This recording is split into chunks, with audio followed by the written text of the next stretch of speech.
Thank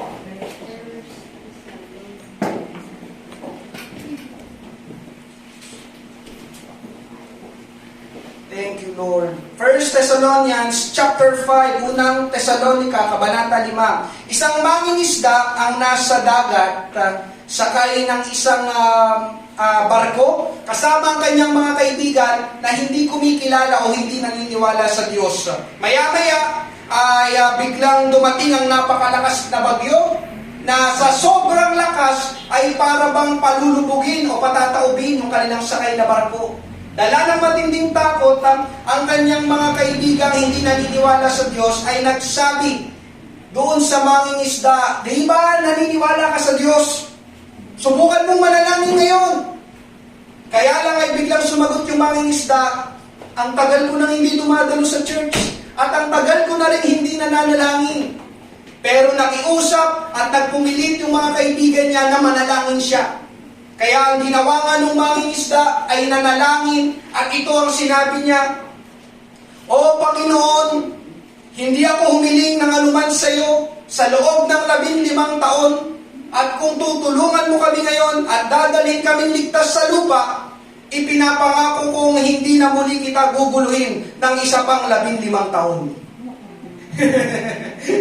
Nanalangin siya, pero after nanalangin siya, 15 years ang nakalipas, at ang sabi niya doon, after 15 years na ulit ang susunod niyang panalangin. Ito po ay larawan ng maraming tao ngayon, kahit mga Kristiyano, hindi nananalangin. Nakakalungkot man pakinggan, subalit ang panalangin, ang isa sa pinaka-kinatatamarang gawin ng mga mananampalataya. Pero yun po ay mali, mga kapatid sa Panginoon. Lagi ko po itong sinasabi, malaki ang nagagawa ng panalangin sa buhay natin. Hindi ba? Kaya ka nagsasabi sa akin, Pastor, ipag-pray natin si ganito. Yung kamag-anak ko, may sakit, may pangangailangan. Amen? Ikaw mismo naniniwalang may malaking ginagampanan ng panalangin para gumaling sila at matugunan ang pangangailangan nila. Nagre-request ka, Pastor, ipag-pray naman natin. Panalangin, di ba? Ang susi. Amen? Kaya ang dahilan, bakit maraming mananampalataya ang nanghihina sa kanilang pananampalataya dahil walang panalangin. Ang dahilan, bakit hindi maranasan ng mga anak ng Diyos ang pagtugon ng Panginoon sa kanilang pangangailangan dahil hindi nananalangin. Ang dahilan, bakit hindi maranasan ng mga mananampalataya ang pagkilos ng Panginoon sa church dahil walang panalangin. Ang dahilan, bakit hindi nagiging tama ang pagpapasya ng mga mananampalataya sa kanilang buhay dahil walang panalangin.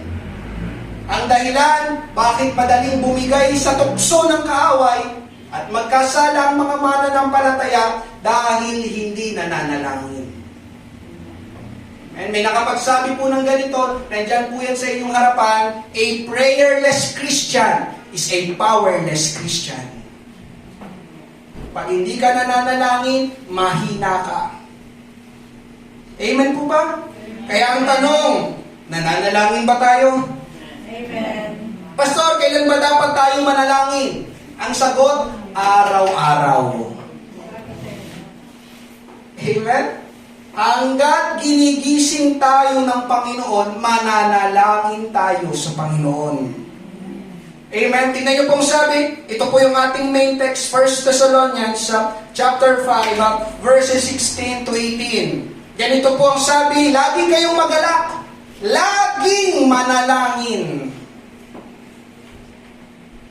At magpasalamat kayo kahit anong mangyari dahil ito ang kalooban ng Diyos para sa inyo na mga anak kay Kristo Jesus. Napansin niyo ba? Laging manalangin. Hindi sinabing paminsan. Amen? Sabi sa English, rejoice always, pray without ceasing. Give thanks in all circumstances, for this is the will of God in Christ Jesus for you. Tayo po'y manalangin, Panginoong Diyos, marami pong salamat sa gawain ngayong umaga. Panginoon, mangusap ka, banal na Espiritu, O Diyos, have your way sa aming kalagitnaan. Panginoon, humipo ka ng mga puso ngayong umaga sa paksa, sa mensahe na ito, Panginoon Diyos, na kanilang maririnig, Panginoon Diyos, tumugon ng bawat isa, Panginoon. Napakahalaga ng panalangin sa aming buhay. Maraming salamat, O Diyos, sa iyong ginawa na sa umagang ito at sa iyong gagawin pa. Ito pong aming panalangin sa pangalan ni Jesus. Amen. Praise God. Pastor, bakit araw-araw may pananalangin dito sa church? Kasi ang sagot, ang sabi ng Bible, ito ang kalooban ng Diyos. This is the will of God. Amen po ba? Amen. Ano bang ibig sabihin ng kalooban ng Diyos? Gusto, nais ng Diyos. Pastor, bakit gano'n? Monday hanggang Friday may morning prayer. May Sabado pa. Pinsan may Sunday pa. Because this is the will of God. Laging manalangin. Amen. Hindi pa minsan-minsan. Hindi kapag sinisipag lang. Ang sabi ay lagi. Ano man ang panahon, ano man ang nararamdaman mo, ano man ang kalagayan mo, ano man ang nangyayari sa'yo, laging manalangin. Ang nangyayari po kasi, parang sa kwento kanina, yung mangingisda, ang panalangin ay ginagawa nating escape mechanism. Alam niyo po yung puting hose na nakalagay sa isang box? Hindi ko lang alam kung meron pa ngayon sa mga daan. Binabasag yung salamin nun kapag may sunog. Alam niyo na. Yung red, may hose. Nakalagay, break in case of fire or in case of emergency. Babasagin mo lang yung salamin na yon kapag may sunog na. Ganon din ang pananaw ng maraming mga Kristiyano sa panalangin. Mananalangin lang kapag may emergency na. Pray in case of emergency. Pero mali. Ang sabi ng Bible, laging manalangin. Amen? At ang sabi, ang panalangin ay para sa lahat. Amen? Anong sabi? Pakibalik sa Tagalog, ito ang kalooban ng Diyos para sa iyo. Para sa iyo. Hindi sinabing para sa pastor lang, kundi para sa iyo. Ikaw at ako ang kausap po dito. Ito ang kalooban ng Diyos para sa inyo. Amen? Kaya ang manalangin araw-araw ay kalooban ng Diyos para sa bawat isa. Pangaral po ko ngayong umaga, pray without ceasing. Manalangin walang tigil o manalangin walang patid. Laging manalangin, pray without ceasing. Mga kapatid, huwag po nating baliwalain yung announcement dito sa prayer. Maganda, pumunta po tayo, manalangin po tayo ng sama-sama dito sa church. Amen? Praise God. Yun po yung tinatawag na corporate prayer. Amen? Ang Diyos nakikinig sa daing, sa hinaing, amen, ng kanyang mga anak na sama-sama nagkakaisang tinig. Amen? Itinataas natin ang ating panalangin sa ating Panginoon. Amen? Kaya pray without ceasing. Una po natin pag-usapan the answers to our prayers. Ito po ay mga basic, simple preachings. Amen? Pero niniwala po ko, ito po ay makakatulong po para sa lahat. Sino pong naniniwala na ang Diyos ay sumasagot sa ating panalangin? Amen. Psalm chapter 91 verse 15, siya itatawag sa akin at sasagutin ko siya. Amen? Tama? Ang Diyos ay sumasagot sa panalangin, subalit sumasagot ang Panginoon sa tatlong sagot o tatlong paraan. Unang sagot, yes. Oo. Amen? Siyempre, ito yung sagot na gusto at paborito po natin. Amen po ba? Amen. Kapag nanalangin tayo, ang sagot ng Panginoon, okay anak, approve, answered, thumbs up. Amen? At naniniwala po ako, ang Diyos ay may sinagot na sa ating mga panalangin mula nung tayo ay bata pa hanggang ngayon. Naniniwala din po ako na hindi lang isang beses, kundi maraming beses nang sumagot ang Diyos sa mga panalangin natin. Amen. Amen. Nag-yes ang ating Panginoon. At syempre, amen, ang mararamdaman natin sa tugon ng Diyos na ito ay masayang-masaya tayo. Praise God! Answered prayer. Amen? Tapos minsan pa nga, talagang ang bilis ng sagot ng Panginoon, nandyan na kaagad. Eh di lalong praise God. Pagkarapang pagpanalangin mo, after 30 minutes, nandyan agad yung tugon ng Panginoon. Oh, grabe. Ang bilis naman ng sagot ng ating Panginoon. Amen? At nais ko pong sabihin na kung masayang-masaya po tayo, ay mas masayang-masaya po ang Panginoon na tinutugon ng ating panalangin. Amen. Masaya ka kapag ang Diyos nag-yes? Mas masaya ang Diyos, amen, na kanyang natutugon ang iyong mga panalangin at pangangailangan. Amen? Hindi na po natin kailangan pabayin pang yes. Yes, dito po tayo mag-focus sa ikalawang sagot. Ang ikalawang sagot ng Panginoon sa ating panalangin, no. Hindi. O, tingnan yun, tumahimik po kayo agad. Tama po ang narinig ninyo, sumasagot po ang Diyos ng no. Sino po nga naniniwala, ang no o hindi ay sagot? No is also an answer. Hindi lang puro yes. Di ba? Sa mga nag-exam, di ba? Puro lang ba yes? Right yes. Right yes or no. Di ba? Amen? Ito naman ang sagot na ayaw natin mula sa Panginoon. Kaya kanina pag sabi ko na no, tumahimik lang. Ito yung mga oras na nalulungkot ka, naiinis ka, nagtatampo ka kasi no ang sagot. Lord, bakit naman no? Ang damot mo naman. Hindi po. Amen? Hindi po madamot ang Panginoon. Ngayon, tignan po natin ang mga posibleng dahilan. Bakit hindi? Bakit no ang nakukuha nating sagot sa Panginoon? Una, amen, we do not belong to God's family. Ito po yung mga posibleng dahilan. We do not belong, hindi tayo kabahagi sa pamilya ng Diyos. Amen? Di ba po ba sa isang pamilya, mas uunahin na tugunan ng tatay o nanay ang pangangailangan ng kanyang sariling anak kaysa doon sa hindi nila anak? Tama po ba? Amen? Ay sabi ng Bible, ang sino mang sumampalataya, tumanggap sa Panginoong Isus, binigyan niya ng karapatang maging anak ng Diyos. John 1:12. At yung mga tumanggap na yon sa Panginoon, kumbaga ang priority ng Panginoon sa panalangin. Kaya po dito papasok ang relasyon natin sa ating Panginoon. Kilala ba talaga natin ang Panginoon una? Ikalawa, kilala ba talaga tayo ng Panginoon? May kwento sa Bible, amen, si Pablo ay nag-iikot-ikot para ipangaral ng Panginoong Isus at alam natin, ginamit siya ng Panginoon powerfully. Kapag ipinapatong niya ang mga kamay sa mga may sakit, pinapagaling ng Panginoon yung may sakit na yon. At kapag may inaalihan ng masamang espiritu, pinapalaya ng ating Panginoon. Tapos, may mga tao doon sa panahon nila, mga Hudyo, na nakikita nilang ginagawa ni Pablo. Ang ginawa ng mga tao ito, ginaya nila si Pablo.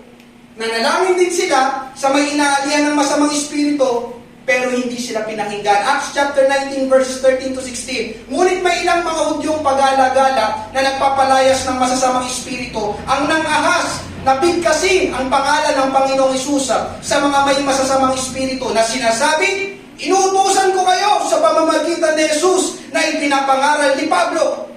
7 anak na lalaki ng isang pinakapunong paring Hudyo na ang pangalan ay Eskeva ang gumagawa nito. Ngunit sinagot sila ng masamang espiritu. Take note, kilala ko si Jesus at kilala ko si Pablo. Ngunit sino kayo?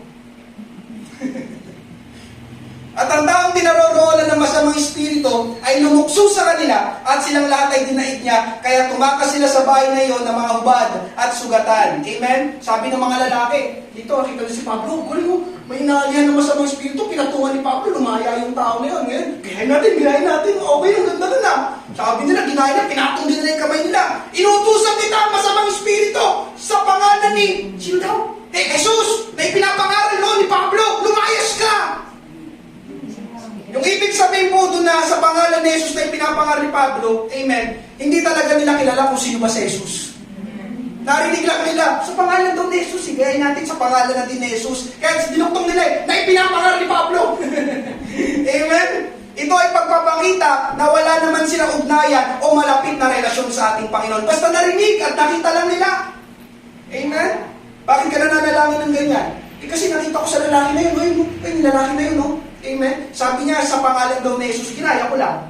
Kaya ano nangyari? Sumagot yung masamang espiritu. Si Jesus, kilala ko. Si Pablo, kilala ko. Pero sino kayo?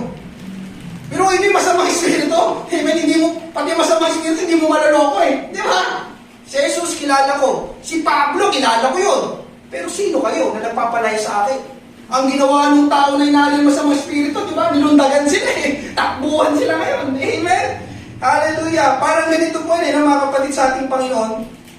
May lalapit sa iyo isang bata, humingi ng 1,000. Di ba? Anong gagawin mo response? Sino ka iho? Sino ka iha? hindi kita kilala, taga saan ka? Di mo ba? Hindi mo basta-basta bibigyan ng 1,000 yung bata na yun dahil hindi mo naman siya kilala. Tama po ba?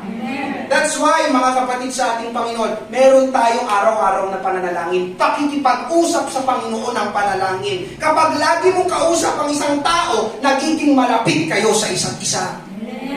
Pero ba naging close ka? Amen? Once a year mo lang siya nakakausap, close kayo? Close kami yan eh, once a year kami nag-uusap. Amen? Pero habang magkausap kayo araw-araw, nade-develop, nabibuild yung relationship nyo sa isa't isa, di ba? Nagiging magkaibigan kayo, nagkakilanlan kayo, nagiging kilala mo siya, anong ugali niya, anong gusto niya, anong ayaw niya, ano yung mga gusto niyang puntahan. Tama po ba? Ganun din kapag araw-araw, di ba? Yung parang inilalagak natin ang ating sarili tuwing umaga, Panginoon, araw-araw pagising ko, ikaw ang ating unang kakausapin. Nabibuild yung relationship. Amen po ba? Amen. Kaya, no ang sagot ng Panginoon, kasi sabi ng Panginoon, who are you? Bakit ko ibibigay? Who are you? Amen po ba? Amen. Pangalawang dahilan, bakit no ang sagot ng ating Panginoon? Unprayed prayers. Bakit kaya hindi sinasagot ng Panginoon ang panalangin ko? Ang tanong, hinihingi mo na ba talaga sa Panginoon? Amen. Baka naghihintay tayo ng sagot, pero wala naman pala tayong hinihingi. Ang rason kasi ng mga tao dito, kasi alam na ng Panginoon yun. Kaya hindi na ako nananalangin kasi di ba alam ng Panginoon lahat? Bakit pa ako mananalangin? Pero hindi po ganon. Ang turo po ng Bible, Matthew chapter 7 verse 7, humingi kayo at kayo'y bibigyan. Humingi ka muna bago ka bigyan. Hindi yung, Lord, alam mo na lahat yun. You are all-knowing. Alam mo lahat ng pangangailangan ko. Kaya mo na yan, Lord. Ikaw, palakad-lakad na lang dyan, di ba? Sipol-sipol. Sabi ng Bible, humingi ka muna bago ka bigyan. Amen? Gusto ng Panginoon na sabihin mo sa Kanya ng eksakto, specifically kung anong hinihingi mo, kung anong kailangan mo. Amen? Yun ba ay parang paglalambing sa ating Panginoon? Amen? James chapter 4 verse 2, may mga ninanais kayo, pero hindi nyo makamtan. Bakit? Hindi nyo nakakamtan ang mga ninanais nyo dahil hindi kayo humihingi sa Diyos. Unprayed prayers. Amen? Meron nga isang kwento lang naman ito, may isang lalaki na namatay, napunta sa langit, pagdating niya sa langit, amen, habang naglalakad siya doon, may nakita siya parang isang storage room, at yung storage room na yun ay punong-puno ng mga regalo, na-curious siya, tinanong niya yung anghel, mawalang galang na ho, ano po yun at para saan po yung mga parang regalo doon sa loob ng storage room? Ang sabi ng anghel, sumagot ang anghel, yun ba? Yun yung mga blessing, mga favor, mga provision na ipapadala sana sa lupa, kaya lang hindi pa nila hinihingi. Kaya naka-stop lang muna dyan. Kwento lang naman yun. Amen? Pero sabi ng ating Panginoon, bakit hindi ka tumatanggap? Kasi hindi ka humihingi.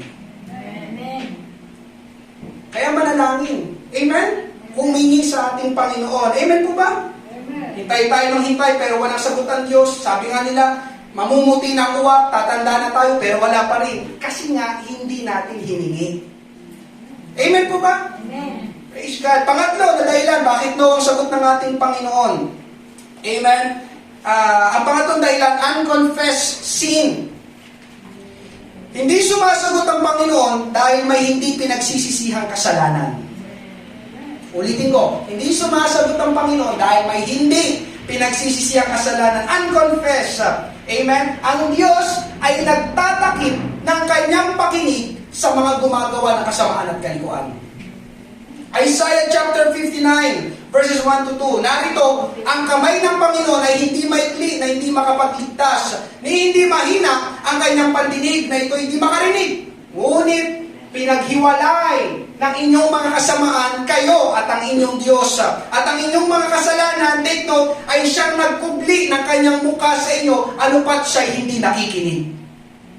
Diba? Mga kapatid sa ating Panginoon, ang Diyos, ang kasalanan, ang pinakakinamumuhian ng Diyos.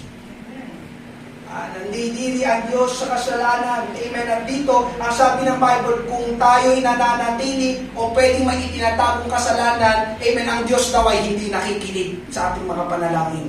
Kaya po laging suriin po natin ang ating puso. Baka may kasalanang nakatago o hindi pa pinagsisisihan. Ang sabi, ang Diyos ay hindi nakikinig kapag meron tayong kasalanan na tinatago at ayaw nating pagsisihan. Nangupit tayo, tapos lalapit tayo sa Panginoon sa panalangin. Alam niyo ng Panginoon, amen? Sabi, hindi siya makikinig. Kaya lang, nangupit ka kanina, lalapit ka sa akin sa panalangin. Confess your sin first. Amen po ba? Kahit, mga kapatid sa Panginoon, ang nais ng Panginoon, lumapit tayo sa Kanya na may malinis na puso. Amen po ba? Kaya kung lalapit tayo sa Kanya na may bitbit tayo ng karumihan, ipalinis po muna natin sa ating Panginoon. Kaya ako rin minsan, ako personally, sa aking mga panalangin, isa sa mga binibigkas ko, Panginoon, kung may nagawa man ako na kasalanan, mali, na hindi ko alam, unaware ako, hindi nagbigay kaluguran sa iyo, patawarin mo ako. Isa yun sa mga una. Amen? Para makinig ang Panginoon sa mga ilalatag kong panalangin sa Kanya. Kasi panalangin ako ng panalangin, amen, sayang na palang laway ko, sayang na palang panalangin ko, sayang na palang oras ko, kung hindi pala tayo pinakikinggan ng Panginoon. Kaya isa sa mga binibigkas ko, Panginoon, kung meron man akong nagawang hindi tama, mali, kasalanan, karumihan, sa iyong harapan na hindi ka naluwalhati at nalugod, patawarin mo po ako. Linisin mo ang aking puso. Nang sa ganun, pagkatapos doon, lahat ng mga ilalatag mong panalangin, makikinig ang Panginoon. Pero yung ayaw mo, tinatago mo, ayaw mong pagsisiyan, tapos panalangin ka ng panalangin, amen, ang Diyos hindi nakikinig. Unconfessed sin, amen, ihingi muna natin ng tawad sa ating Panginoon. Pangapat, amen, bakit no ang sagot ng Panginoon? Because of unbelieving hearts. Unbelieving hearts, yung nananalangin ka, pero duda ka naman sa panalangin mo, o duda ka kung sasagot ang Panginoon sa panalangin mo, ang tawag doon ay kawalan ng pananampalataya. Sino pong nakakaalam, hindi nalulugod ang Panginoon sa kawalan ng pananampalataya. At dahil hindi nalulugod ang Panginoon, hindi siya sasagot o tutugon. Amen? Yung nanalangin ka, Lord, ito ang panalangin ko. Lord, kaya mo ba yung gawin yun? Parang imposible. Imposible na nga. Kasi pinangunahan mo ng Panginoon eh. Amen? Kapag nalalangin ka na 50-50 ang iyong puso, yung pananampalataya sa ating Panginoon. Amen? Hallelujah. Meron tayong unbelieving hearts. Maraming mga panalangin na hindi nasasagot dahil sa kawalan ng pananampalataya. Amen? May umaga, gusto kong klaruhin at gusto kong makatulong sa bawat isa ngayong umaga. Lalo na sa ating mga ginagawang panalangin, napapansin ko, halos lahat ay mga bago. Amen? Naririnig ko sa mga panalangin. At ngayon, gusto ko pong makatulong sa bawat isa. Yung salitang sana. Sana. Ang salitang sana ay hindi salita ng mananampalataya sa panalangin. Lord, sana pagalingin mo ako. Lord, sana pagpalain mo ako. Lord, sana tugunin mo ang pangangailangan ko. Sana, sana, sana. Hindi po sana ang itinurong panalangin ng Panginoon sa atin. Amen? Sabi po ng Mark 11:24, kaya tandaan ninyo, anuman ang hilingin ninyo sa Diyos sa panalangin, manampalataya kayong natanggap na ninyo ito at matatanggap na ninyo. Amen. We pray, we believe, we claim. Inaangkin ko na, Panginoon. Di ba, papansin nyo, kaya kapag nananalangin po tayo, may narinig ba kayo sa akin na sana? Panginoon, yung manugang ni Nanay Rebecca, Lord, sana. Gumaling siya. Hindi. Kapag nanalangin tayo, Panginoon, pagalingin mo ang aming kapatid, aming inaangkin na kagalingan para sa Kanya. Kasi yung turong panalangin ng ating Panginoon, manampalataya kayong natanggap na ninyo ito. At matatanggap na ninyo. Kabaliktaran ng unbelieving hearts, Panginoon, pagpalain mo yung mga anak, diretso na agad, Panginoon, iligtas mo ang aking pamilya. Walang sana doon sa panalangin.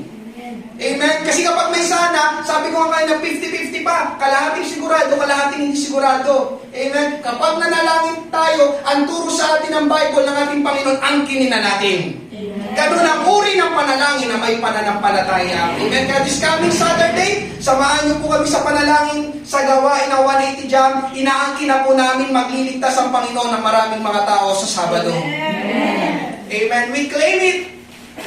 Praise God. Ganun ang panalangin, Lord. Hindi kami papayag, gawain mo to. Amen po ba mga kapatid sa ating Panginoon?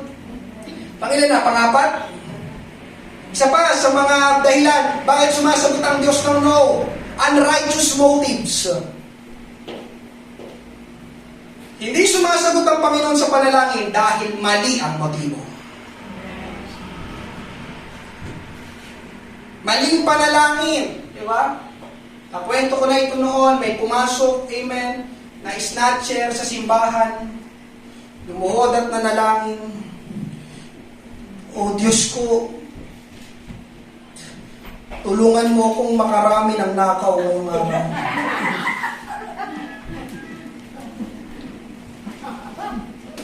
Nanalangin pa nga. Amen. Nakiusap pa nga. Sa tingin nyo, titingin ng Panginoon ang ganong panalangin? Oo, sasagot ang Panginoon, pero sagot ng Panginoon, no. Dinamay mo pa ako sa kalokohan mo. Di ba? Sabi ng Panginoon, amen? Di ba? Meron pang panalangin, Lord, ibigay mo sa ating asawa si Piolo Pascual. Bakit si Piolo Pascual pa? Kung nandyan naman si Brother Ruel. Wala ko yan. Sabi ni Brother Ruel, Pastor, ako na naman. Di ba yung mga ganong panalangin ba? Di ba? Ano yung motibo? Amen? Inanalangin, Lord, maghulog ka ng isang sako na puno ng pera sa tapat ng bahay namin. Ha? Sabi ng Panginoon, bakit ka humihingi? Anong gagawin mo? Ipangsusugal ko lang, Lord. Magpapasikat lang ako sa kapitbahay namin. Wrong motive. Hindi bibigay ng Panginoon. Amen po ba? Humihingi tayo, pero hindi tama ang motibo, kaya hindi bibigay ng Panginoon. James chapter 4, verse 3. At kung humihingi naman kayo, wala kayong natatanggap dahil humihingi kayo ng may masamang motibo. Para papagbigyan ang sarili ninyong kasiyahan. Malinaw po ba ang Bible? Napakalinaw, ano? Hindi sasagot ang Diyos, unrighteous, wrong motives. Hindi ko ibibigay yan. Para lang yan sa pansarili mong kapakanan. At alam ng Panginoon kung anong motibo natin sa ating mga hinihingi sa Panginoon. Amen? Pero kung humihingi ka talaga, lalo na first primary, amen, parang pinakauna sa lahat, humihingi ka, may gusto ka na matanggap na blessing, pero may kinalaman naman yon sa Panginoon at sa gawain ng Panginoon, I believe, tutugunin yun ng ating Panginoon. Amen. Amen? Isa pa, amen, ito na yung panghuli sa bakit no ang sinasagot ng ating Panginoon, unresolved conflicts. Amen? Hindi sinasagot ng oo ang ating panalangin. Bakit, Pastor? Dahil may kaalitan tayo. Wala nag-amen. O nakasamaan natin ang loob. Meron pala tayong kinikimkim na galit, kapaitan sa ating puso. May dinadala kang pait, hindi pagpapatawad, hindi po yun nais ng ating Panginoon. Matthew 5:23-24. Kaya kung maghahandog ka ng iyong kaloob sa dambana, at doon ay naalala mo na ang iyong kapatid ay mayroong anumang laban sa iyo, iwan mo roon sa harap ng dambana ang kaloob mo at tumayo ka. Makipagkasundo ka muna sa iyong kapatid at saka ka magbalik at maghandog ng iyong kaloob. Amen. Ang maghandog po sa dambana ay tumutukoy po sa panalangin. Kapag binasa niyo po ang lumang tipan, kapag sila po ay mananalangin, amen, kailangan po nilang pumasok doon sa templo ng Diyos. Ang tawag po ay Holy of Holies, amen. At doon, isa sa kanilang mga ginagawa na ritual na binigay ng ating Panginoon, maghahandog sila doon sa altar o sa dambana. Amen? Kaya ito po, pagdating sa New Testament, ito po ay tumutukoy na sa panalangin. Ang paghahandog nila doon sa dambana, paglapit sa Panginoon. Sa panahon natin, ang pananalangin, paglapit sa ating Panginoon. Amen? Ang sabi dito, bago natin ituloy ang ating panalangin, ipaayos muna natin ang ating puso. Humingi ng tawad sa taong nasaktan natin, o magpatawad sa taong nakasakit sa atin. Unresolved conflicts. Amen? Pagtapos, ang sabi, bumalik tayo, maghandog sa Panginoon. Ibig sabihin, manalangin tayo sa Panginoon. Diba? Ang totoo nga, ang hirap manalangin na parang may daladala kang kabigatan, di ba? Kapaitan, di ba? Pag pumipikit ka, nakikita mo siya. Ay, Lord, Kailan mo ba siya kukunin? Iba na tuloy yung panalangin mo tuloy. Kasi yung laman ng puso mo, hindi maayos, hindi matuwid, di ba? Amen? Salit na magpasalamat sa Panginoon, di ba? Biglang nagpa-flash siya sa iyong paningin. Ano ba yan, Lord? Huwag na nga ako manalangin. Nadala ko tuloy na inis, ng galit. Naunawahan niyo mo ba? Mga kapatid sa ating Panginoon. So ito po, yung mga posibleng dahilan kung bakit hindi sumasagot ang Panginoon sa panalangin. Ikatlong tugon o sagot ng ating Panginoon, yes, no. Pangatlo, wait. Ang sagot ng Panginoon ay oo, pero sandali lang. You have to wait. Amen? Mahalagang tandaan, mga kapatid sa ating Panginoon, na ang oras ng Diyos ay hindi po tulad sa oras natin. God's timing is not our timing. And our timing is not God's timing. Amen. May sariling oras ang Panginoon at yung oras niya ang masusunod. Nangako ang Diyos kay Abraham, magkakaroon siya ng anak. Pero hindi naman agad pinabukasan, naglihat na buntis si Sarah. Ilang taon ang hinintay nila? 25 taon. 25 years bago ipinanganak si Isaac. 25 years. Kaya mo maghintay ng 25 years? Yeah. Oo, ang sagot ng Panginoon, pero sabi niya, sandali lang. Amen? Bakit ganun? Bakit ganun po, Pastor? Bakit ganun ang timing ng Diyos? Ako po, ang may isasagot ko lang, naniniwala po ko ngayong umaga, at nais ko po share sa bawat isa, God's timing is always the right timing. Amen po ba? Amen. Amen? At anuman po ang isagot ng Panginoon sa ating panalangin, amen, oo, hindi, sandali, amen, lagi po natin tandaan na mas alam ng Diyos ang tamang isasagot, tamang ibibigay, at tamang panahon. May tendency po kasi, lalo na kapag hindi ang sagot ng Panginoon, tinatanong natin ang Panginoon, Lord, bakit no? Lord, bakit ito ang binigay mo? Hindi naman ito hinihingi ko. Lord, bakit ngayon lang ito nangyari o dumating? Amen. Sino po sa inyo nakapanalangin na ng ganun? Amen. Alam niyo po ba kung anong sasabihin ng Panginoon pag tumingin sa atin, bakit anak? Mas magaling ka pa ba kaysa sa akin? Amen. Merong isang quote, sabi ni William Culbertson, keep praying, but be thankful that God's answers are wiser than your prayers. Humingi ka, pero alam ng Diyos kung ano talagang dapat ibigay sa atin. Nanalangin ka, pero mas alam ng Panginoon kung ano talagang pangangailangan natin. Amen? Mas matalino ang Diyos kaysa sa atin. Mas alam ng Diyos kung paano siya tutugon at kung kailan siya tutugon. Can you say amen? Amen. Amen. Praise God. Pangalawa, pag-usapan natin. The answers to our prayers, pangalawa, being persistent in prayer. Persistent, ang Tagalog, pagiging masikap at matyaga sa panalangin. Gaya ng nabanggit kanina, paminsan ang Diyos ay sumasagot ng sandali lang. Amen? Ibig sabihin ay hindi agad ibibigay ng Panginoon. At kapag hindi agad binigay ng Panginoon, anong magiging reaksyon o anong gagawin natin? Nakakainip? Hindi naman siguro ibibigay ng Panginoon, ayoko na. Di ba? Tayo pa namang mga tao, likas sa atin ang pagiging mainipin. Amen? Ang ating pong Panginoon ay nagbigay po ng mga parabola sa Bible tungkol sa panalangin. At isa po sa mga parabola ay ito, Luke chapter 18, verses 1 to 7. Amen? Sabi po dito, at isinalaysay ni Jesus sa kanila ang isang talinghaga, take note, kung paanong sila'y dapat laging manalangin. Mismo ang Panginoon na dyan ang nagsabi, nagsaysay pa siya ng isang kwento ng isang talinghaga na dapat daw tayo ay laging manalangin at huwag manlupaypay.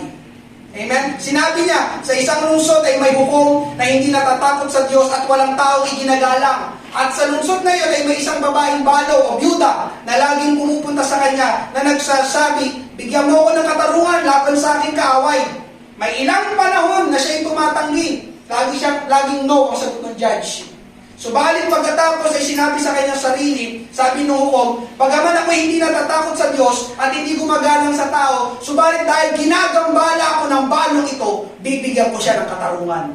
Kung hindi, ay magsasawa ako sa kanyang patuloy na pagpunta rito. At sinabi ng Panginoon, pakinggan ninyo ang sinabi ng masamang hukom. At hindi ba bibigyan ng Diyos ng katarungan ang kanyang mga pinili na sumisigaw sa Kanya araw at gabi, Kanya bang matitiis sila? Amen? May isa pong hukom na hindi mananampalataya, pinuntahan ng isang balo o byuda, dala ang kanyang petition, ang kanyang request, ang kanyang kahilingan, ang sagot sa kanya ng hukom ay hindi. Pero nabasa natin, tumigil ba yung balo? Ay, hindi daw, sabi ng judge, sige na nga, wag na nga. Hindi. Sabi ng balo, no ang sagot mo, judge siya. Amen? Ang ginawa ng babaeng byuda, lagi siyang pumupunta kung nasaan yung hukom na yun. Lagi siyang kinukulit. Ibigay mo sa akin yung kahilingan ko. Amen? Kaya ang ginawa niya, dala ang kanyang kahilingan, hindi siya tumigil. Ngayon, anong ginawa ng hukom? Ang kulit mo. Para tumigil ka na at hindi ka na pumunta pa dito, sige na, gagawin ko na yung kahilingan mo. Yun po ay isang parabola patungkol sa panalangin. Amen? Sabi ng Panginoon, kung yung masamang hukom na yon, nakulitan at binigay ang kahilingan ng balo ng byuda, gaano pa nga kaya ang Diyos na hindi tayo bibigyan ng ating kahilingan? Amen. Paminsan, ganun po ang ating Panginoon. Gusto niya yung kinukulit mo siya. Lord, yung pinagpipray ko, di ba, 2003 pa yun eh. Be persistent. Kukulitin mo pa katulad ng babaeng balo. Di ba? Kung nasa inyo ko, nakabuntot siguro laging balo. Ano, bibigay mo na ba? No. Lakad nyo ngayon yung hukom. Sunod naman yung babaeng balo. Ano, judge? Ano, gawin mo na. Bigay mo na yung hilingan ko. Sabi pa ng judge, no. Hindi natin alam kung ilang taon yun bago siya sinagot. Hanggang sa nakulitan na yung judge, ang kulit mo. Nakuha niyo po ba yung parabola dito sa kwento ito?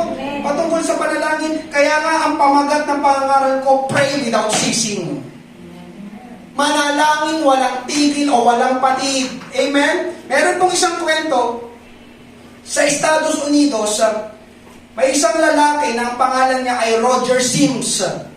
May 7, hindi nakalagay kung anong taon, pero matagal na po ito. Kakaretiro lang niya mula sa pagiging sundalo. Siya ay naghihintay ng masasakyan o ang tawag ay hitchhiking. Ibig sabihin ng hitchhiking ay yung kapag may dadaan na sasakyan, sisenyas ka ng ganito. Na ang ibig sabihin ay, pwede ba akong sumabay? Sa ibang bansa, pwede yun. Amen? Sa kanila, lalo na nung matagalan, mga unang panahon sa Estados Unidos. Pamilyar ba kayo sa ganon? Amen? Yung gaganon sila, parang wala kasi sila gano'ng masakyan kung sino dumaan, baka magmagandang loob. Sisenya sila ng ganon. Pwede ba ako sumakay? Amen? Maya-maya ay may dumaan ng isang makinis at itim na ang tawag ng sasakyan ay Cadillac. Yun po ay sasakyan. At tuminto sa harap niya. Binuksan ang pinto ng sasakyan para pasakayin siya, si Roger. Hindi na nagkatubili si Roger, gusto niyang umuwi, agad siyang sumakay sa harap, sa tabi ng driver, yung may-ari ng sasakyan, at inilagay ang kanyang gamit sa likod. Pagtingin niya sa driver, kagalang-galang ito dahil nakasuot siya ng suit ng Amerikana, yung coat, amen, naka-necktie, naka-long sleeve, amen. At tinanong siya nung may-ari ng sasakyan, pauwi ka na ba? Sabi niya kay Roger. At oo naman, ang sagot ni Roger. At ang sabi, swerte mo kung papunta ka ng Chicago. Dahil doon ako pupunta. Sabi naman nung may-ari ng sasakyan. Sabi naman ni Roger, pwede na, hindi naman malayo sa Chicago ang aking uuwian. Doon ka ba uwi sa Chicago? Sabi ni Roger. Sabi naman nung may-ari ng sasakyan, may business meeting ako doon. Ako pala si Hanover. Pakilala na siya. Habang nasa biyahe, ay marami silang napag-usapan, napagkwentuhan. At si Roger, na isa palang mananampalataya, Kristiyano, ay biglang nakaramdam na bahaginan niya ng tungkol sa Panginoong Hesus si Mr. Hanover. Si Roger, yung kakaretiro lang, mananampalataya pala, habang nag-usap sila mamaya, siguro in-impress sa kanya ng Panginoon, bahaginan mo. Amen? Pero, kaya lang, hindi siya makabuelo dahil maraming kwento si Mr. Hanover. Pero maya-maya, nang mapansin ni Roger na malapit na sila sa Chicago, tinapangan na niya ang loob niya. Ang sabi niya, Mr. Hanover, meron akong napakahalagang sasabihin sa'yo. At yun na nga, sabi niya, kilala mo ba si Jesus? Ayos ko siyang ibahagi sa iyo. Nagbahagi na si Roger ng kabutihan, biyaya at kaligtasan ng ating Panginoong Hesus. At tinanong niya si Mr. Hanover kung nais ba niyang tanggapin si Jesus sa kanyang buhay. Biglang pumihit sa gilid ng kalsada yung sasakyan nila at tuminto doon. Gumilid yung sasakyan at tuminto doon. Kinabahan si Roger dahil ang isip niya ay nagalit si Mr. Hanover at pabababain na siya sa sasakyan. Subalit laking gulat niya, biglang yumuko si Mr. Hanover doon sa manobela at ang sabi niya, sige, manalangin tayo. Amen. Amen? Tinanggap ni Mr. Hanover ang Panginoong Hesus at siya ay nagpasalamat kay Roger. Ang sabi ni Mr. Hanover, ito ang pinakamagandang nangyari sa buhay ko. Sabi ni Mr. Hanover, pagtanggap niya kay Jesus Christ. At tumuloy na sila. Amen. Siguro bumaba na si Roger sa kanyang bababaan at tumuloy na si Mr. Hanover. 5 taon ang lumipas. 5 taon. Si Roger ay ikinasal, nagkaroon ng anak, at nagkaroon din ng sariling negosyo. Isang araw ay papunta siya sa Chicago para sa isang business meeting si Roger. At nung siya ay naroon na, bigla niyang naalala yung calling card na binigay sa kanya ni Mr. Hanover. Parang may ko dito, may kakilala ko, taga Chicago, binigyan niya ako ng calling card. Kaya ginawa niya, hinanap niya yung kanyang calling card na nakita naman niya, doon ay nakalagay yung address kung saan yung negosyo ni Mr. Hanover. Kaya ang ginawa niya, agad-agad hinanap niya yung address na yun sa Chicago. At nakita naman niya. Amen? At pagkakita niya dun sa gusali, pumasok siya sa loob at tinatanong kung pwede ba niyang makita si Mr. Hanover. Amen? Pero ang lumabas ay isang babae na medyo may edad na. Amen? Ipagpalagay na lang natin si Nanay Rebecca ito. Ganito na po. Si Mrs. Hanover. Ang lumabas ay isang babae, si Mrs. Hanover. Nagtanong si Mrs. Hanover, sinong hinahanap mo? Sumagot si Roger, nandito po ba si Mr. Hanover? Nagtanong ulit yung babae, si Mrs. Hanover, kilala mo ang Mr. ko? Sagot ni Roger, opo. Pinasakay niya ako sa sasakyan niya. Ako ay pauwi noon sa aming lugar. Tinanong ni Mrs. Hanover, pwede ko bang malaman kung kailan iyon? Si Roger nag-isip, ang pagkakaalala ko, yun ay May 7. 5 taon na ang nakalipas. Amen? Sagot ni Roger. Sabi niya, meron po bang espesyal ng araw na yun? Tinanong pa ni Roger. Katunayan po, sasabihin ko na, nagbahagi po ako kay Mr. Hanover ng tungkol sa Bible. Tungkol sa Panginoong Hesus. At alam niyo po ba, Mrs. Hanover, tumanggap siya. Ibinigay niya ang buhay niya sa Panginoon. Sagot pa ni Roger. Amen? Biglang nanginig ang buong katawan ni Mrs. Hanover pagkarinig niya noon kay Roger. Amen? Ang sabi ni Mrs. Hanover, ang tagal at lagi kong ipinapanalangin ang aking mister na makakilala siya sa ating Panginoon. At sinampalatayanan ko na siya ay maligtas din. Mananampalataya para si Mrs. Hanover. Kaya lang nung si Mr. Hanover ay hindi pa nung time yun, lagi daw niya ipinapanalangin, inilulod sa panalangin ng kanyang asawang lalaki. Amen? Ngayon, tanong ni Roger, nasaan po si Mr. Hanover? Pumatak ang luha ni Mrs. Hanover. Patay na siya. May 7, 5 taon nang nakalipas. Pagtapos kanyang ibaba, ay nagkaroon ng car accident na kanyang ikinamatay. Alam mo, sabi niya kay Roger, ang sama ng loob ko sa loob ng 5 taon. Dahil ang akala ko, hindi sumagot ang Diyos sa panalangin ko. Kaya nagtampo ako at hindi na ako lumapit pa sa Panginoon. Pero ngayon, mabuti pala talaga ang Panginoon. Salamat, pinapunta ka ng Panginoon dito. Oo, binawian man ng buhay ang aking mister, pero narinig ko sa'yo, tinanggap niya pala ang Panginoong Hesus bago siya ma-aksidente. So ngayon, panatag ako, palagay ako, kasama niya na ang Panginoon. Amen. Sinagot ng Panginoon ang matagal ko ng panalangin, sabi ni Mrs. Hanover. Mga kapatid, sa ating Panginoon, sumasagot ang Panginoon sa ating panalangin, pero kailangan natin maging masigasig at matyaga sa panalangin. Amen. Amen? Tagal niyang ipinanalangin, di ba? Pero nung araw na yun, sumagot na pala ang Diyos. Sa katauhan ni Roger. 5 taon na nakalipas, pagbaba niya kay Roger, nagkaroon ng car accident. Pero bago yun, salamat sa Panginoon, tumanggap si Mr. Hanover sa ating Panginoong Jesus. Buhay na walang hanggan. Amen? Kaya mga kapatid sa ating Panginoon, huwag kang tumigil, huwag kang huminto sa panalangin dahil hindi mo alam kung kailan sasagutin ng Panginoon ang iyong panalangin. Huwag kang tumigil, huwag kang huminto sa panalangin hanggat hindi mo nakukuha ang sagot sa iyong panalangin. Dahil sa oras na huminto ka, hindi mo alam na yung susunod na panalangin mo, doon na pala tutugon ng Panginoon. Kaya lang na huminto ka, sayang.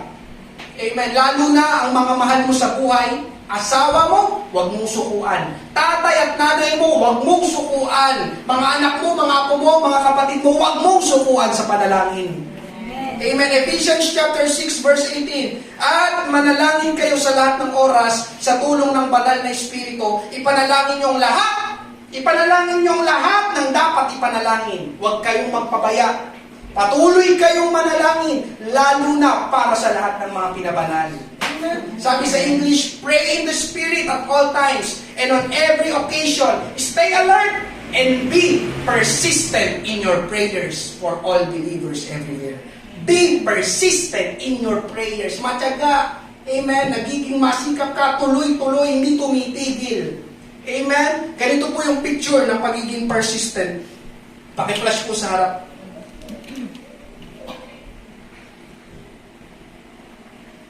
Pagpalagay natin yan ng isang panalangin. Hindi usapin kung gaano nakahaba ang iyong nilakbay sa pananalangin. Hindi usapin kung gaano ka nakatagal na nanalangin. Ang usapin ay patuloy ka pa bang nananalangin? Diba? Yung pangalawa, isang hataw na lang niya sana. Nandun na yung kanyang hinahanap. Kaya lang napagod, nainip, tumigil. Ano sabi niya? Ayoko na. Parang wala naman nangyari sa paghataw ko ng ganun. Wala naman yung mga kayamanan, wala naman yung hiningi ko, wala naman answered prayer. Wag na, ayoko na, balik na ako. Ito na sa ano. Diba? Konti na lang. Ito na pala. Buti nagpatuloy ako. Pero kapag huminto tayo, sayang. Amen? Amen. Be persistent in prayer, mga kapatid sa ating Panginoon. Hallelujah. Pangatlo at panghuli ngayong umaga. God moves when we pray. Ang Diyos ay gumagawa, ang Diyos ay kumikilos sa makapangyarihang paraan kapag ang mga mananampalataya ay nananalangin. Amen? Sumasagot ang Panginoon sa ating panalangin sa dalawang kadahilanan. Una, amen, kapag tayo ay matuwid o may matuwid na puso, sasagot ang Panginoon sa ating panalangin. James chapter 5 verse 16, malaki ang nagagawa ng panalangin ng taong matuwid. Taong matuwid ang sabi. Taong matuwid. Malaki ang nagagawa ng panalangin ng taong matuwid. Amen? Mas malapit daw ang pakinig ng Panginoon sa mga taong umiibig sa katuwiran, hindi sa kalikuan at kasamaan. Sabi pa doon, malaki daw ang nagagawa if you are a righteous person. Parang tuwang-tuwa ang Panginoon na nakikinig sa panalangin mo. Kasi kilala ka niya. Kilala ko to. Anak ko to eh. Alam kong ginagawa nito. Kahit wala siya sa church, kilala ko to. Tuwan-tuwa ang Panginoon. Sabi, malaki ang nagagawa ng panalangin ng taong matuwid. Ikalawa, mga kapatid sa ating Panginoon, siguradong sasagot ang Panginoon kapag ang panalangin natin ay kalooban ng Panginoon. Amen. 1 John 5:14, at may kapanatagan tayo sa paglapit natin sa Diyos dahil naniniwala tayong ibibigay niya sa atin ang anumang hiningi natin na ayon sa kanyang kalooban. Ayon sa kanyang kalooban. Kalooban ng Panginoon, hindi kalooban natin. Diba? Ang turo ng Panginoon na panalangin, Lord, your will be done. Hindi your will be changed. Lord, your will be done. Kalooban mo, Panginoon, hindi kalooban ko. At ako po'y naniniwala, mga kapatid sa ating Panginoon, na ang lahat ng nangyayari sa ating buhay ay may kinalaman ng panalangin. Amen. Pinagaling tayo ng Panginoon dahil may nanalangin. Pinagpala tayo ng Panginoon dahil may nanalangin. At naligtas tayo, amen, dahil may nanalangin. Amen. Ako po'y naniniwala, bago pa kami pumunta dito sa Pateros, naniniwala ako na meron nang nananalangin sa lugar na ito. Kaya po ang church na ito, bunga po ng panalangin. Amen? Kaya lagi ko po yung pinagpapasalamat sa ating Panginoon sa pagpapasimula ng isang iglesia, hindi madali, pero salamat dahil may mga nauna ng nanalangin. Amen? May mga tao ngayon sa church na dumadalo sa Father's House Pateros. Bakit nangyayari yun? Dahil meron ng mga nanalangin. Kaya nga sabi ko sa inyo, malaki ang ginagampanan ng panalangin sa buhay natin, lalo na sa ating mga Kristiyano. Amen? Pagtatapos, mga kapatid sa ating Panginoon, amen. Isishare ko lang. Isa kasi ito sa mga yung para bang nakakamangha na ginawa ng Panginoon sa akin. Nakwento ko na ito sa ilan. Amen. Namamangha lang ako na ang galing talaga ng Panginoon. Amen. May isa po tayong pastor sa La Union. Si Pastor Steve. La Union, ano ba La Union? Sa La Union. Sa La Union. Sa LA. LU pala, LU. La Union. Dito sa may norte. May kamag-anak siya dito sa Pateros.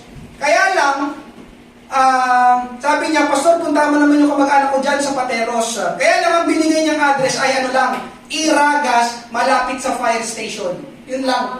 Iragas, malapit sa fire station. Ba, eksaktong address ko ha. Amen? Ito ay noong nakarang January. Amen? At dahil nga sabi ko, sige, gusto ko puntahan to. Amen? Ang ginawa ko ay pinuntahan ko nga, hinanap ko. Amen? Sabi, Iragas, malapit sa fire station. Amen? Yun daw ay kanyang tiyahin. Ang ginawa ko, pagpunta ko doon, sabi ko, alam ko ito na Iragas eh. Yung may palengke, yung mga palengke, fire station, police station, Iragas. Amen? Nagtanong ako sa ilang mga tao na nakatambay doon. May kilala po ba kayong ganito? Binanggit ko yung pangalan. Amen? Sabi ng isang bahay, isang tao doon, ay, hindi ko po kilala. Lipat ako sa isa. May kilala po ba yung ganito? Anong pangalan? Ay, hindi ko kilala. Lipat ako sa pangatlo. May kilala po ba yung ganito pangalan? Nakatira po dito. Ay, hindi ko alam. Tanong mo dyan. Hindi ko kilala eh. So, siguro mga naka-apat ako na tao, apat na bahay din. Sabi ko, eksakto si address, si Iragas, malapit sa fire station. Amen? Ngayon, ang ginawa ko, pumunta ako sa kabilang lugar. Ang ginawa ko, sige, para hindi masayang yung pag-alis ko, mag-share muna ako. Naabutan ako sa tricycle, apat na kabataang lalaki, nakatambay sa tricycle, nag-share ako, amen. Pagkatapos ko mag-share, tanggap sa Panginoon, pabalik na ulit ako. Habang bumabalik ako, sabi ko, gusto kong makita yung tiyahin na yun ni Pastor Steve. Ang ginawa ko, habang naglalakad ako, nanalangin ako ng pabulong. Lord, kung gusto kong makita si ganito, yung tiyahin ni Pastor, kung kalooban mo, Panginoon, ipakita mo siya sa akin. So, ang ginawa ko, balik ako sa Iragas. Hanap na naman ako. Tanong ulit ako, may kilala po ba kayong ganito? Amen. Ay, wala eh. Wala. Di ba sa Iragas po may 3 kanto, tama ba? Isang kanto, lakad isang kanto ulit, lakad isang kanto ulit. So, nakaabot ako sa parang may water station din nata doon. Hindi pa rin daw nila kilala. Sabi ko, dito ba talaga nakatira? Hindi yata dito nakatira. Niloloko ang tao ni Pastor Steve ha. Amen? Pagtingin ko sa ikalawang kanto, may grupo naman ng mga kabataan na nagpa-badminton. Sabi ko na naman, eksakto, may mababagi na naman ako. Sabi ko, sige, habang hindi ko makita ito si yung tiyahin ni Pastor, lapit ako sa grupo ng mga kabataan. Medyo marami sila, mga naka-uniform panta ng Makati. Nagpa-badminton. Excuse me lang, pwede ba kayong makuha lang kung saglit yung oras nyo? Meron akong gustong ibahagi sa inyo. Pinatabi ko sa kanya, share ako, tapos tanggap lahat sa Panginoon. Ngayon, pagtapos na, habang nag-share ako, may isang kabataang lalaki na padaan-daan sa likod ko. Padaan-daan. Hindi ko pinapansin kasi nag-share ako eh. Padaan-daan lang siya. Baka nakikinig na rin, nahiya lang mag-stay doon, kagaya ng mga kaibigan niya siguro, palakad-lakad lang siya sa likod ko. Share ako. Pagkatapos ko mag-share, sabi ko, alam nyo, pinadaan ako ng Panginoon dito para makapagbahagi sa inyo, sabi ko sa mga kabataan. Hindi ito aksidente. Amen? Ang totoo, sabi ko sa kanila, may hinahanap talaga ako. Sabi ko sa kanila, nasabi ko na rin ba? Pero sasabihin ko na rin sa inyo, baka may kilala kayo na ganito ang pangalan. Tapos, yung lalaking kabataan na palakad-lakad sa likod ko nung nag-share ako, nandito na siya gilid ko, biglang sumagot, ako po, kilala ko, lola ko po yan eh.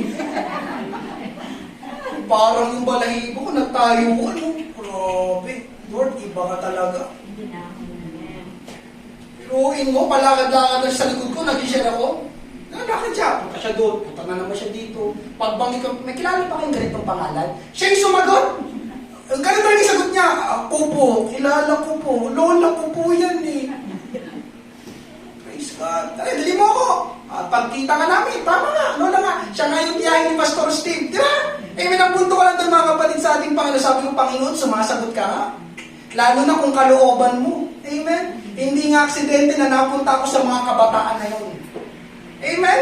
Hallelujah. Bagamat di natin nakakasama yung kanyang tiyahin, pinagpipray ko, sabi niya, Pastor, hindi ako makalis ngayon kasi parang siya yung bantay sa kanyang mga apo. May edad na rin, mga katulad po ninyo. Amen? Pero sabi niya, Pastor, pag nakapunta ko doon, ibig sabihin nakapuslit ako. Amen? Pero noon, nakakadalo siya sa La Union. Patter's house din. Kaya lang napunta dito sa Patero, kinuha ng kanyang anak, nakatira sa kanyang anak, busy yung kanyang mga anak, siya yung tagapag-alaga yun. No? Lord, makasama namin ito si nanay. Amen? God answers our prayers. Amen. Jeremiah chapter 33 verse 3, panguling verse, tumawag ka sa akin at sasagutin kita at ipahayag ko sa iyo ang mga kahangahang at mahiwagang bagay na hindi mo pa alam. May sagutan Diyos, maging matiyaga, maging masigasig, gumagawa ang Panginoon sa mga pangyarihan at hindi natin inaasahang paraan, lalo na kung yun ay kalooban ng ating Panginoon. Pray without ceasing. Tayo po'y magsiyong lahat. Praise God. Hallelujah. Thank you, Jesus. Panginoon, maraming salamat, O Diyos. Tinuturuan mo kami sa kahalagahan, Panginoon, ng panalangin, na kami ay laging manalangin, Panginoon Diyos. So, hindi ko nagawa, kawang gumawa, Panginoon, sa puso ng iyong mga anak ngayong umaga. Amen. Walang first time ngayong umaga, ako'y magpapaanyaya sa bawat isa. Tayo magkakaroon ng altar call. Amen. Let's pray. Bawa, umanap ka ng lugar dito sa iyong harapan, pray without ceasing, be persistent in your prayers. Huwag mong sukuan, huwag kang tumigil. Amen? Ang Diyos ay sumasagot. Amen? And He will do mighty works kapag ang ating ipinapanalangin ay ayon sa Kanyang kalooban. Tayo po'y darako, aawit sa ating Panginoon na, hallelujah, tayo manalangin, umanap ka ng lugar, praise God, ano pang hindi sinasagot sa'yo ng Panginoon, ano ang iyong matinding pangangailangan sa oras na ito, bakit hindi mo ilapit sa ating Panginoon, pray without ceasing, Lord, itong aking pangangailangan, please, Lord God, tugunin mo, Panginoon Diyos, yan man ay may kinalaman sa relasyon, yan man ay may kinalaman sa pag-aasawa, yan man ay may kinalaman sa pinansyal, yan man ay may kinalaman, hallelujah, sa iyong pagpapamilya, sa iyong mga anak, hallelujah, sa iyong mga mahal sa buhay, pagdating sa iyong pananampalataya, lahat ilapit mo sa ating Panginoon. Ikaw ay humingi ng promotion, ikaw ay humingi ng pabor, ikaw ay humingi ng blessing, ikaw ay humingi ng increase. Let's pray, pray without ceasing. Manalangin walang patid. Ang Diyos ay nakikinig, mga kapatid, sa ating Panginoon.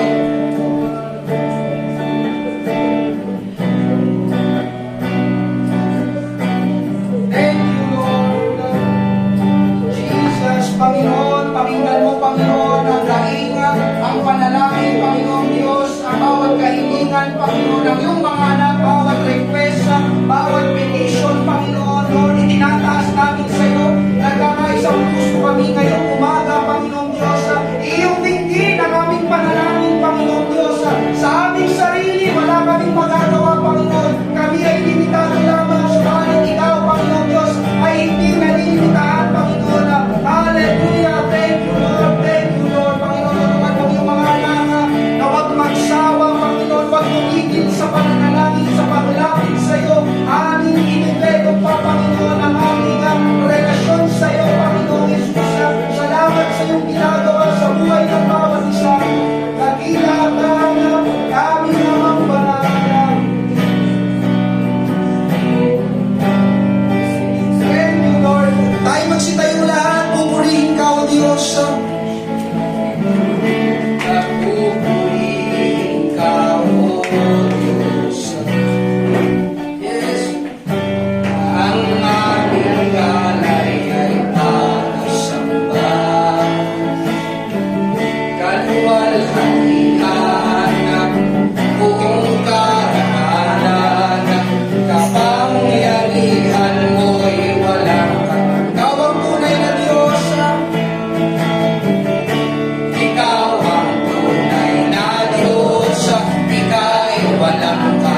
sigaw sa buong mundo.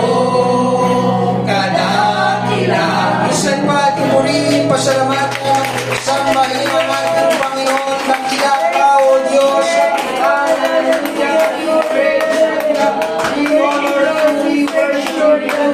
Thank you, Lord, thank you, Lord, thank you, Jesus. Salamat, salamat, Panginoon. Ikaw, O Diyos, ang aming pinararangalan, niluluwalhati ka namin na dakila ka sa lahat, Panginoon. Hallelujah, hallelujah, we praise you, we worship you, ribang ayate, Sion dororo, Shana ramakyane, praise God, thank you, Jesus. Hallelujah, thank you, Lord, Hallelujah, mga kapatid. Subukan natin ang ating Panginoon sa ating araw-araw na pananalangin. Pray without ceasing. Ilang mga verses binasa natin kanina, laging manalangin ang itinuturo sa atin ng ating Panginoon. Hallelujah. Thank you, Lord. Ngayong umaga, naway nakatulong ang mensahe na ito. Umpisahan natin bukas. Pray without ceasing. Be persistent in prayers. God moves when we pray. Hallelujah. Kung tayo sumuko, may mga hinihingi ka pa sa ating Panginoon.